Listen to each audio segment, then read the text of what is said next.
The Moses Project is a 120-acre farm that is working on a commercial level. There's 46 boys that are here now. We have capacity for 50.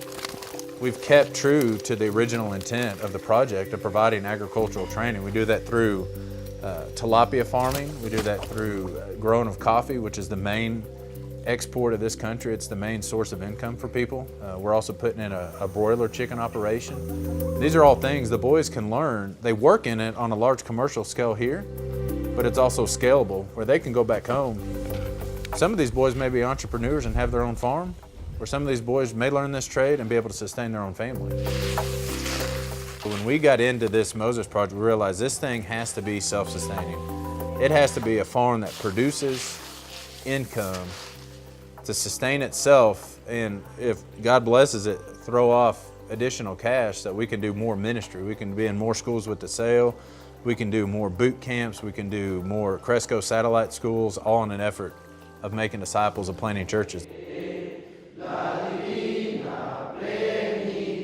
Not only are they finishing their high school degrees and maybe college degrees while they're with us, they're also involved in our Creo program. They're involved in Cresco. We have an on-campus minister that's in their lives daily, providing counsel, providing discipleship.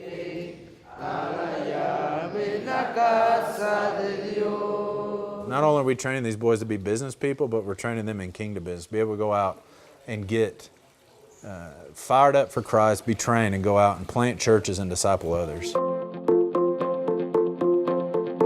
Yo estaba terminando mis estudios de ciclo y no sabía si iba a seguir estudiando o no, ya que mis padres no tenían los recursos necesarios para poder apoyarme. Gracias a Dios pude entrar en el 2013 como primer ingreso. Primeramente decidí seguir estudiando, ya que me brindaron la oportunidad de estar siempre en el proyecto como participante y así poder seguir mis estudios en la universidad, prepararme y graduarme en la universidad para poder ser alguien en la vida y para poder desenvolverme fuera de aquí en la ciudad, ya sea en mi comunidad, y también para poder apoyar a mi familia. También queremos pedirte por la salud de la hermana Rosa. Es un punto importante que ellos tienen en capacitarnos a nosotros para poder predicar y anunciar lo que es el Evangelio. Y también prepararnos en lo que es lo material, como ser el colegio y la universidad. Cuando Misión Hacia Arriba tomó el proyecto, mi vida ha cambiado bastante, tanto en lo espiritual como en talleres de mecánica y en la universidad, que me ha ayudado bastante. Y así como recibir las capacitaciones de Creo y así las capacitaciones en Cresco, que es los sábados. Y me ha ayudado bastante a cambiar mi actitud, a poder conocer más de Dios y así acercarme a Dios. We've got this tilapia processing center. We need people to run that. These boys here are here to help us run that, but that's not their main purpose. They're to learn techniques while finishing high school.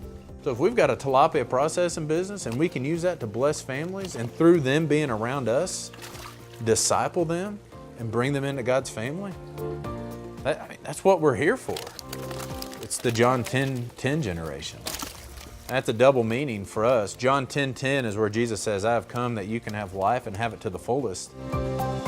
That's everything.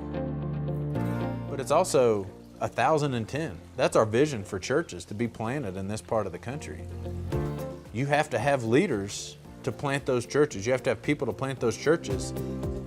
We've got 46 boys here right now, and we're praying we get some boys that are on fire and have a vision to go plant self-sustaining, self-led, self-replicating churches.